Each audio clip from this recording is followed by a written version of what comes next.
Hola, muy buenas noches, soy el doctor Mauricio García y me encargaron la tarea de poder explicarles un poco de lo que se trata del estudio de la cardiopatía coronaria en pacientes que tienen, de acuerdo a su riesgo cardiovascular, síntomas. Cosa no tan sencilla, pero voy a tratar de hacerlo con peras y manzanas. Primero, me dedico a la cardiología clínica, sí, en el CASR, Complejo Asistencial Sotero del Río. No tengo ningún conflicto de interés. Mi trabajo se dedica a la intensiología cardíaca, a la falla cardíaca. Soy cardiólogo clínico, pero también a veces hago imágenes un poco. Y también he participado con algunos otros de falla cardíaca. A eso me dedico un poco.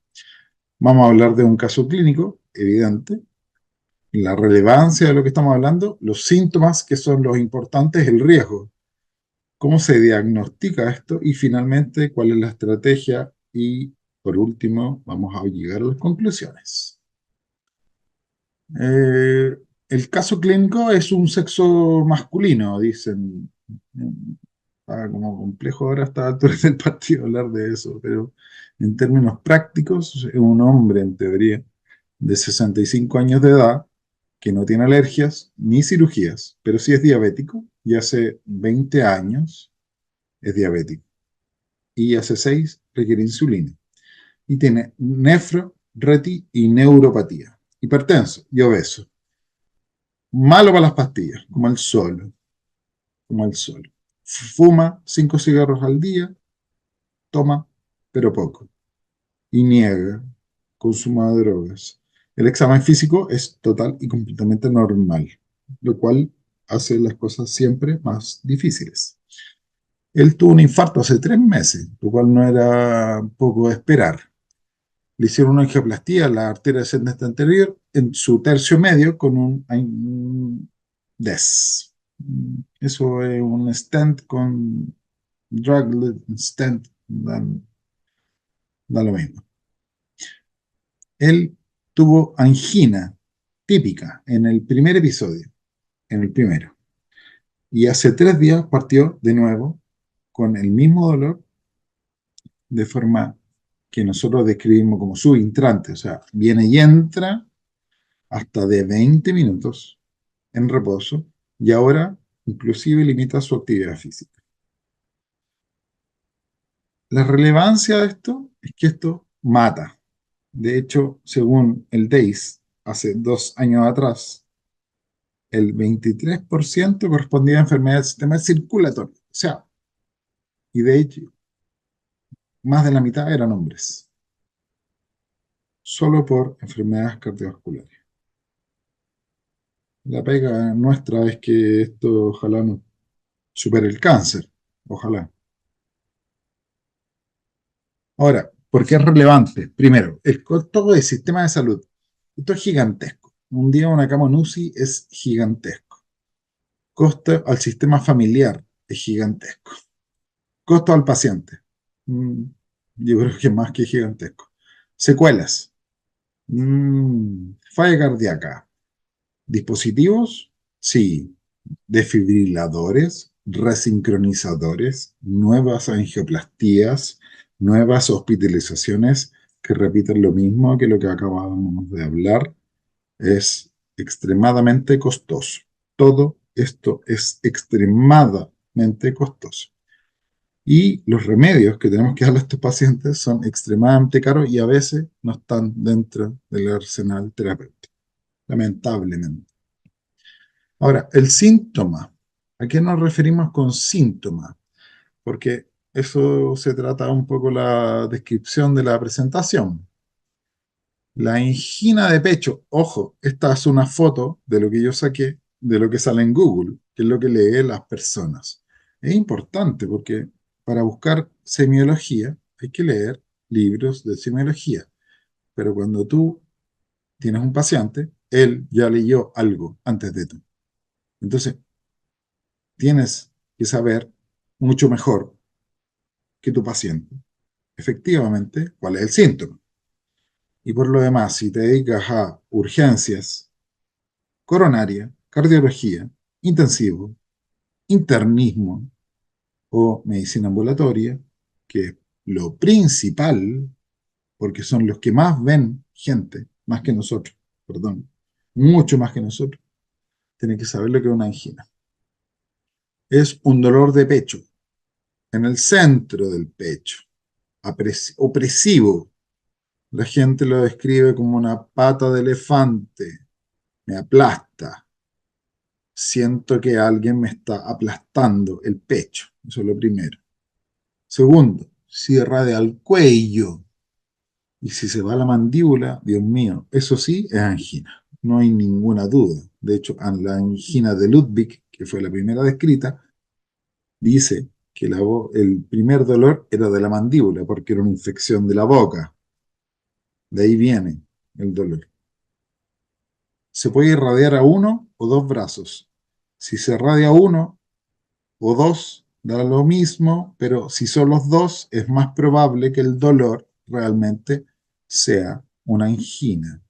Ahora, es difícil si no estás acostumbrado a ver el síntoma. Tenés que verlo y tenés que practicarlo.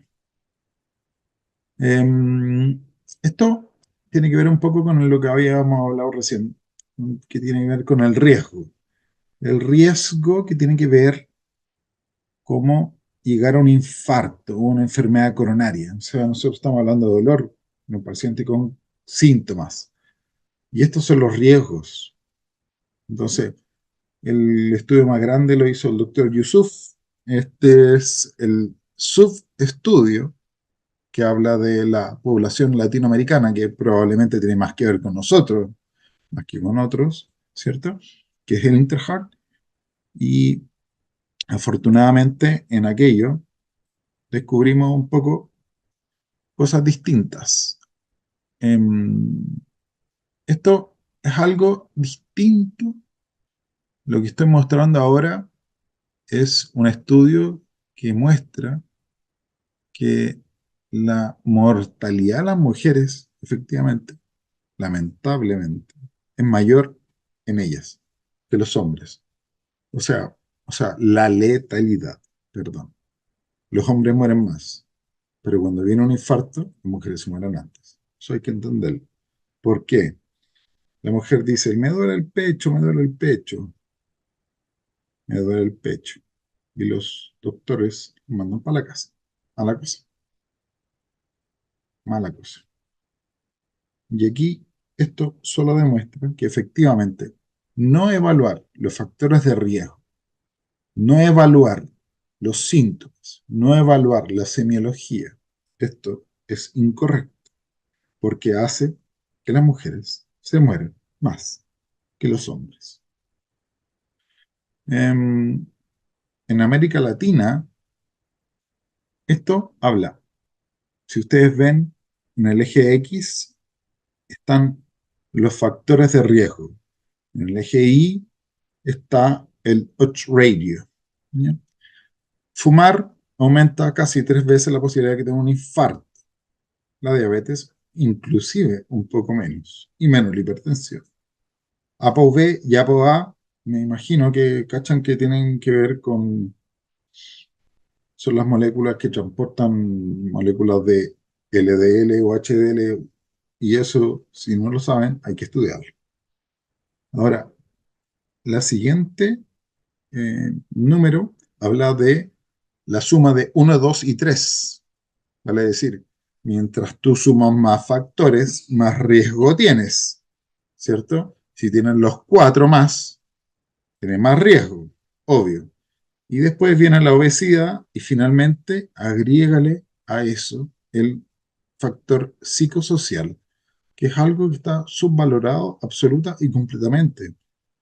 Pero sí, es un factor de riesgo. Si ustedes ven, sube de 64 a casi 256 veces la posibilidad de que su paciente tenga un problema cardiovascular. El diagnóstico de esto es sencillo para nosotros que hacemos estudios coronarios. Nosotros vemos el árbol. que yo le mostré a la izquierda, esto es una coronariografía. A la derecha es una angiografía cerebral. Es lo mismo, es un árbol, son ramas. Hay que ver dónde está tapada. Entonces, el problema es que no es tan sencillo el acceso a eso. Ese es el punto. Y ahí viene el problema. Entonces, lamentablemente, para la gran mayoría de nosotros, tenemos accesos limitados, muy, muy, muy limitados. Porque todos los estudios que hemos leído en general y toda la literatura y todas las guías son europeas o americanas y no son latinoamericanas. Entonces, hablan de cosas. Yo estoy nombrando cuáles son las formas de diagnosticar probablemente un dolor al pecho que sea efectivamente coronario. Y estas son las formas más sencillas para nosotros. En este lugar, si yo tuviera acceso a cualquier cosa, podría directamente irme a un PET. Hay que estudiar lo que es un PET. Pero en general, lo que nosotros hacemos es un test de esfuerzo. El test de esfuerzo es hacer correr a una persona. Fin. MIBI, cintigrama de perfusión, esfuerzo o dipiridamol. Eso es un poco más, mucho más sensible y también mucho más específico que el test de esfuerzo.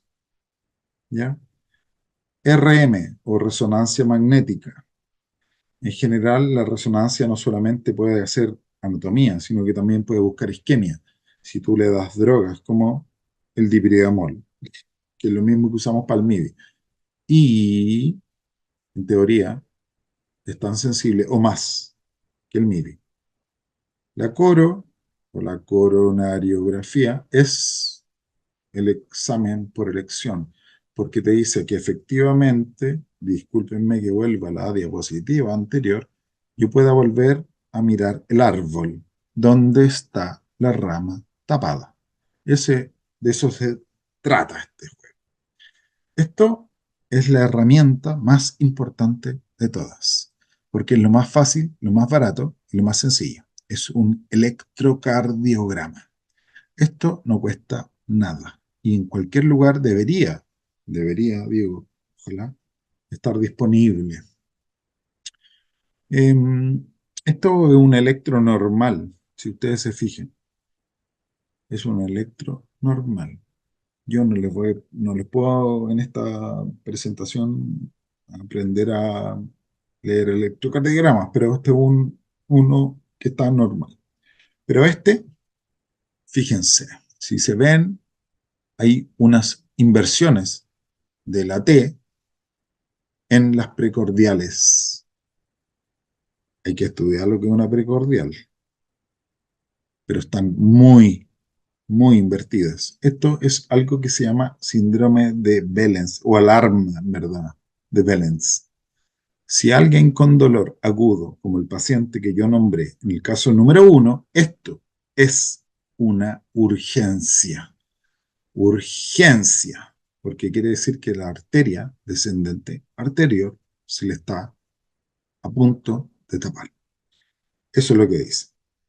Segundo, esto en B3 se llama alarma de Winter o signo de Winter. Winter o Winter, como le dicen algunos.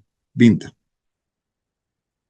Una onda P normal, QRS normal, pero con un infradesnivel marcado, y luego una T hiperaguda.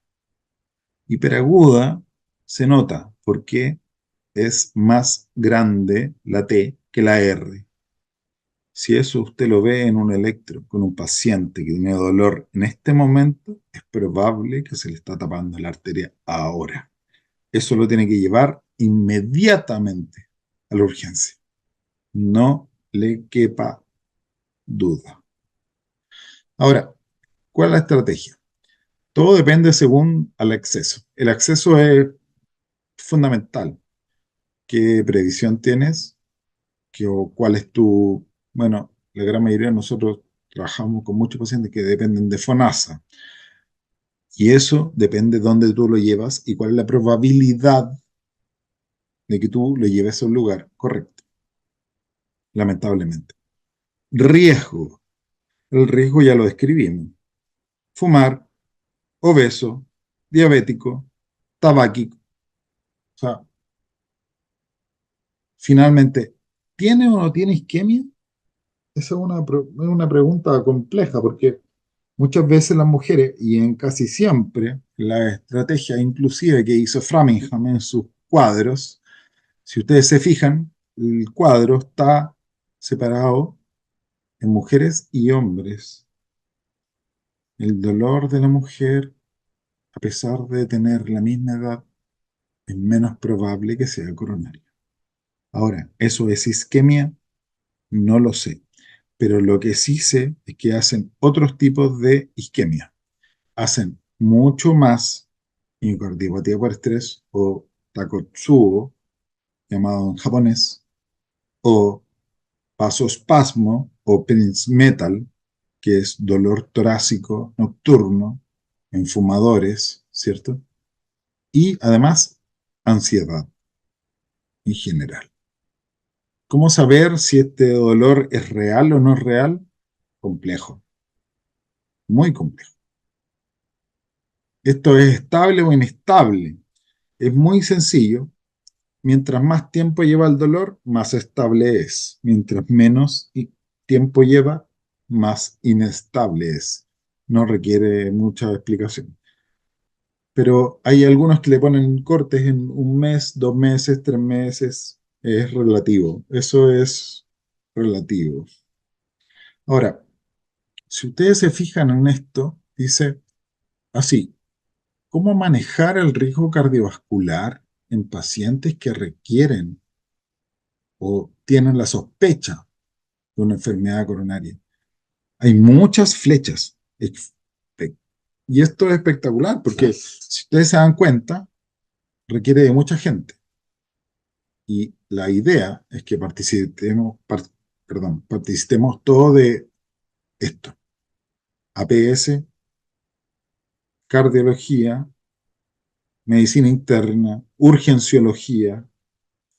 Entonces, no solamente requiere solamente un paciente que una vez que tiene dolor coronario, porque aquí viene la parte compleja, porque la cosa se pone más difícil cuando hay un dolor coronario complejo, porque crónico.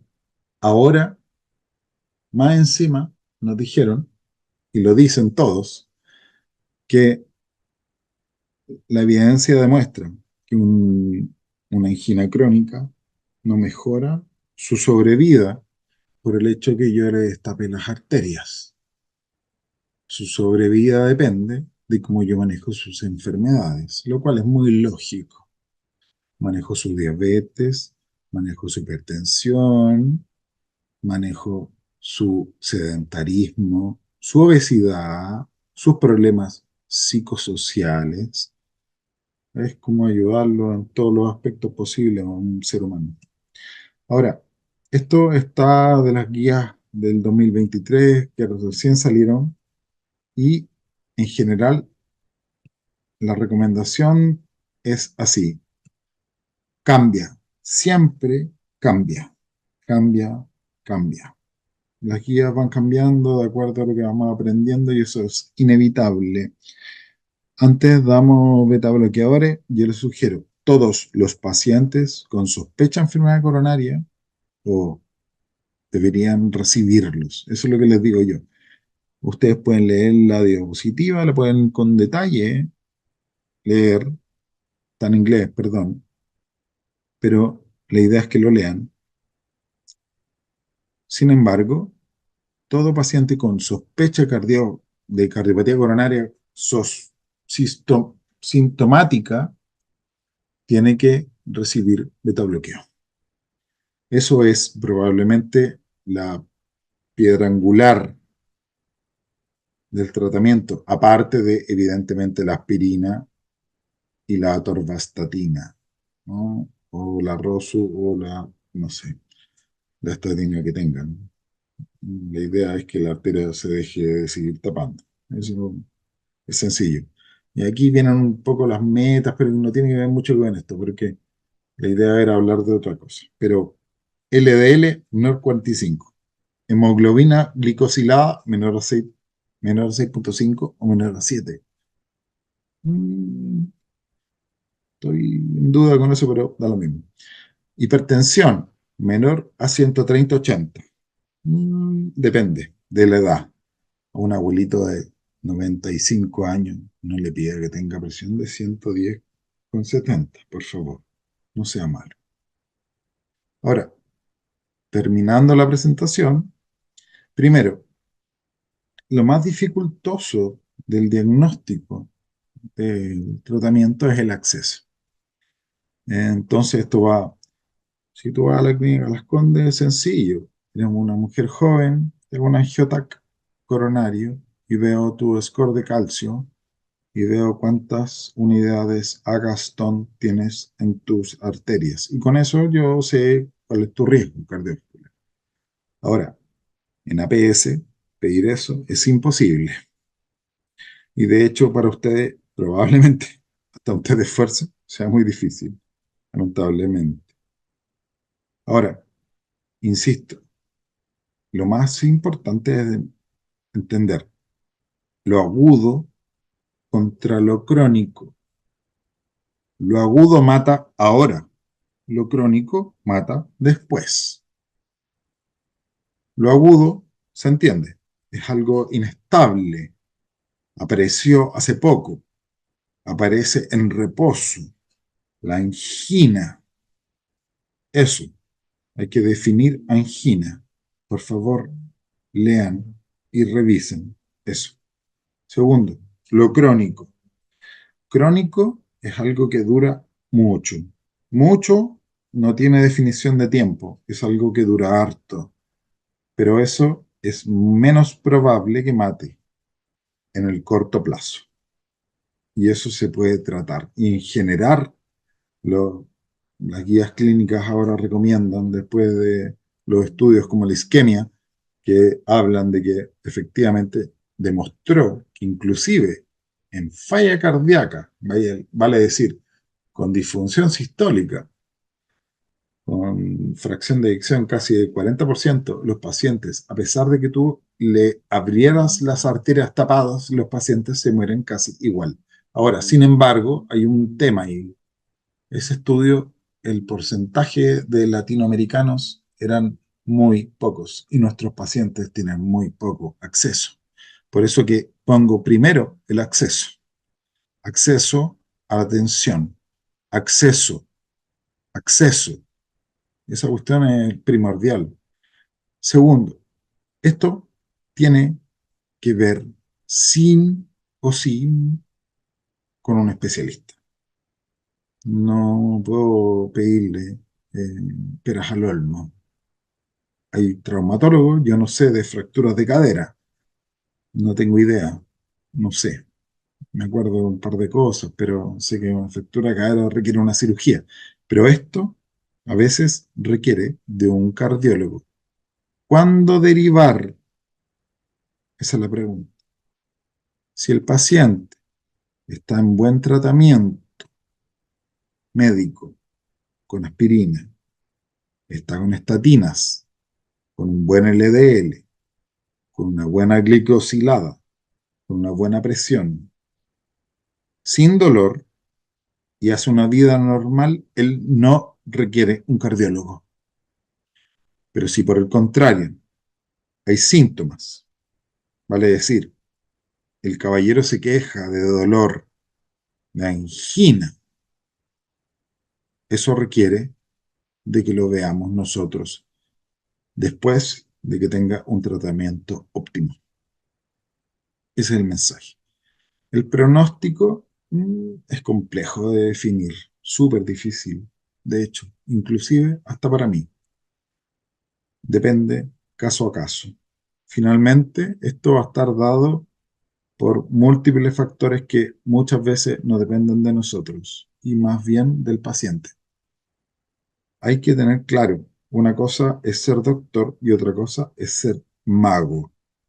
Una cosa es ser doctor y otra cosa es ser humano. Yo solo soy doctor y cardiólogo.